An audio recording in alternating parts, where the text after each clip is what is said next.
Aussies want to lead us off. Rambo. What have you been doing between Perth and now? Like, hitting a few balls or just staying away from it? Hitting heaps of balls. Nah, chilling out. Bit of Christmas, Christmas with the family. Close friend got married on Saturday as well, so and a test match luncheon on Friday with Bumrah. So a couple of quiet days, as I would have done any other time. So looking forward to the next 3 or 4 days to prepare and getting ready to go.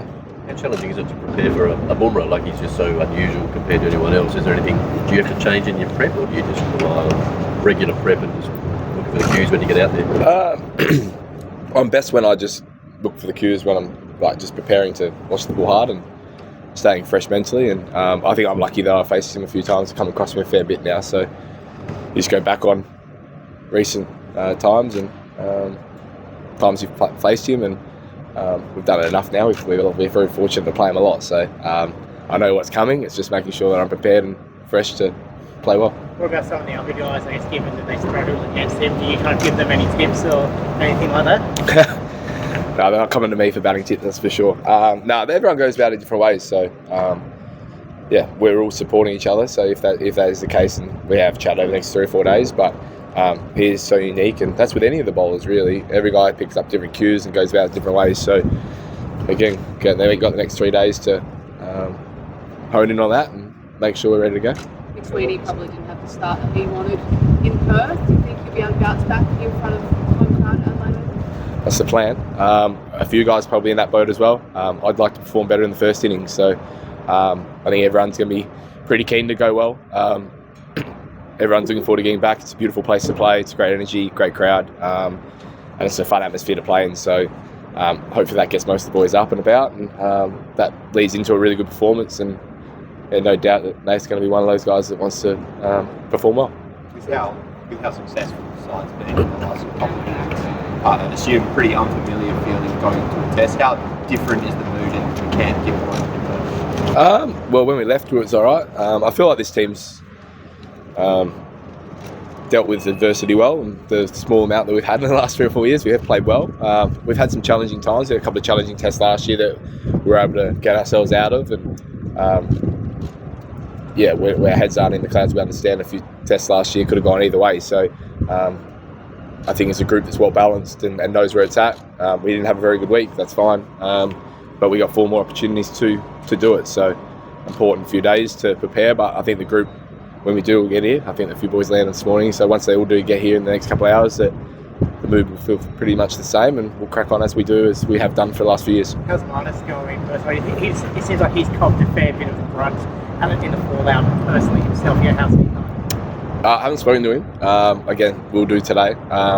Knowing Marnus, he would have cracked down. He would have worked on a few things over the last few days. It would have been hard to probably keep him out of the nets, and no doubt over the next few days we'll see him working hard again. So he's a guy that's played well over a long period of time. He'd like some more runs. So would everyone. And yeah, he's got an opportunity over the next few days to continue to do what he does to prepare and then go in the game. I just hope he goes in and fresh and eager to play well. Is there a chance we will see changes to the top of the order and play? Have to ask Pat. I've been chilling the last few days, so see how Pat thinks in a couple of days' time. Bit of concern around Mitch in terms of soreness after that first test. Did you have a chance to have a chat with him about how he's going? Nah, not with Mitch. Again, it's going to be a big day today. Obviously, everyone's coming in. Obviously, the next few days are going to be big. You guys will be around enough over the next 3 days to watch us train and go about things, but we'll learn that over the next few days. He's hugely important to the team. I think both all-rounders have been with Greenie as well, so that's been a huge miss. And lots going to, I guess, come on Mitch, and that did last week, and he'll work through those things. There's a lot of blokes that would be sore. I didn't even know about Hoff until I read the paper, so wrong person to ask to see how blokes are going. So I didn't know about that. But yeah, blokes will be sore. Same as their dressing room. I'm sure they got a couple of blokes that will be feeling the pinch of a week, and that's going to be the case over the 5 test matches. So whether Mitch is sore or not, he won't be the last person to be sore during the series and work through some things. So we'll do that and we'll crack on. And but a hugely important role for the team. Said and written about the first test outside. Can you just give us some insight about how you guys review that performance and how quickly you move on? You mentioned that you've access to the ball, you've come out the other side of the pass. But yeah, just an insight into how you actually. Yeah, I think different for different guys. Ryan was on the wall pretty quickly in that test match that we were pushing uphill. So for me, I was reflecting in game on what we could have done better, and by the time that result had come, it was 99 times out of 100 that result is going to come. So a pretty easy one as such to move on and get over and start talking about what's coming. It's probably the closer losses that hit you by a bit of surprise that takes a few days, but with the way that test was playing out, it looked like we were pretty much outplayed for most of that test. So pretty easy to realise what we did wrong, and now we get 3 or 4 days to work on them and make sure. And it's not going to be massive changes, but hopefully with a bit of energy and knowing what's on the line, and the first one out of the way, we can crack on and play well. Do you feel like it might have been a bit underdone by the team coming in, given some guys didn't play a lot of cricket in the lead up to it? No, I don't think that. I think over the last 4 or 5 years that the prep with different guys has been very similar, so I wouldn't read into that too much. I know that a lot of people are going to draw circumstances to a lot of things, but I think if you look back in recent performances, recent series, whatnot, a lot of guys have had different times where they've had time off, they've had family, we've had births, we've had injuries, we've had all sorts of stuff, so I wouldn't dive in too much into that one. What was the divide during your time in Perth between the batters and bowlers? I guess, can that be put to bed? That can be put to bed. There's most of the divide when we're winning as well.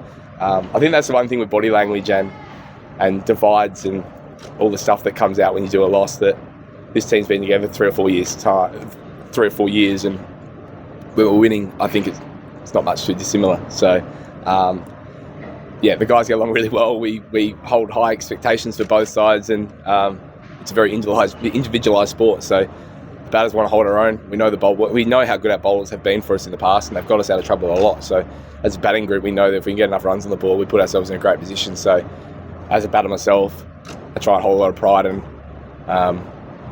what I do, and knowing that if I can set it up for the big boys, that they can knock it down for us. So, but definitely no divide.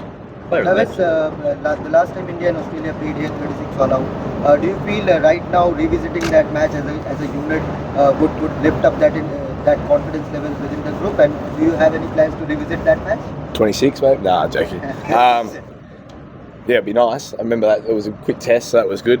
We got to enjoy all the bits of Adelaide after that test match and go to Penfolds, and it was lovely week. So it'd be nice to do that again. I don't know if we can revisit it. Wouldn't take very long to watch it, but look, it is what it is. So I don't think that will happen this week. Travis, you've always been a headache to the Indian bowlers, and whether it's WTC or World Cup final, even in the first test match when your batters were struggling, you made 89 and 11 also. What's your equation with the and how different is the pink ball test match from the regular test match? Well, like I said, we play India enough that I'm going to have opportunities to score runs. So when we play the amount that we do, there's going to be some days that I play well and there'll be days that I don't. So again, I wouldn't look too much into that one. Perth pink ball test can be challenging at certain times with how people perceive it. I think it's still a game of cricket. You still got to play it in the right way. You still got to take it for what it is and not try and get too far ahead of yourself. But there can be some tricky situations and some tricky moments in the game, depending on when you may bat. But then again, it doesn't change too much. It's just now a pink ball coming down. We've got to face it the same way. You've got to react to it the same way and play the game how it comes out. Just on playing in Adelaide, Trav, obviously it's home for you. What does it mean to be here at the Adelaide Oval? Yeah, it's a good week. It's a fun week. Look, I'm not going to lie. I'm looking forward to the years when I finish and I go out the back. I haven't had many of those opportunities over the last few years, so by playing. But no, it's a good week. I've done well in the past few years. Hopefully, I can do the same again. But yeah, great fun. I'm looking forward to it. And I've got a lot of friends and family that are coming that are going to have a very fun week. Just Travis, talking about the past 2 tests you played here, what is it that suits your game? So apart from the fact you know it pretty well. Knowing it quite well and being fortunate to be put in a couple of really good positions to bat, where I've come in some nice times. And then just growing up batting on this wicket, it can be challenging at times. It probably suits my game a lot more about being square of the wicket and the way that ball can react off the wicket. So it's just another week, going prepared, going fresh, and hopefully I can roll out the same sort of performances. It's going to be a challenge, but I feel like I'm moving well, and I feel like I'm in a good space to go out and try and execute that. Travis, given that India did not play pink ball test quite often. Last time they played was in 2022. So in that way, Australia will have an edge having that experience of playing every year pink ball test. And do you reckon that Jasprit Bumrah is the most lethal bowler in current time? Yeah, it's been a long time since we played one though. It's been a year since we played a ping pong test, and India got another look at it last night. So everyone's well experienced enough, especially that team as well, that in your international level, I think you can get accustomed to things pretty quickly. I don't think it would take them long to be prepared for it, and same as us. So, and then yeah, Jasprit's going to go down as probably one of the greatest fast bowlers to play the game. I think we're finding that at the moment, how challenging he can be, and it's nice to play against that. It's going to be nice to go back and look at your back of your career and go tell the grandkids that you faced him. So not a bad series to playing with him. So hopefully I don't have to face him a few more times, but he has been challenging. Obviously every test match is motivating, but to bounce back, is there going to be a steely resolve, you think, from the team for this match after what happened there? Oh, yeah, you'd hope so. And I don't think we need to, and I don't think we'll talk about that as such. I don't think we'll dive into that there. And I don't think this group's motivated as such as those sort of things, trying to find motivation. I think it's always there playing for Australia. We had it last week, we just weren't quite good enough. So I don't think there's going to be needed any added extra. If it does give someone a little bit added advantage to the week and a bit more motivation, that's great. But as a team, I think, like I said, we've been good for a period of time. We had a bad week. There's no better way now of stepping up, and we've seen a lot of teams do it over the last couple of years. So there's a lot of teams that have lost the first test or gone down in the series and brought it back and played really well. So there's no reason why we can't do the same. Just a bit on Hazelwood, how big a blow do you think his unavailability would be, and when do you think he picked up that side strain? Was it during the match or after? I hope it's not after. I'm not sure what he's up to. It was during, I reckon. Yeah, he's a huge loss. I thought he was one of our best, and during the week he bowled exceptionally well. Without some luck at certain stages, and yeah, he's always going to be missed, but we've added a couple extras, but we've got some pretty good stocks in the sheds. So with Scott, with Sean, and Dog is hugely. Yeah, it shows the stocks that we got.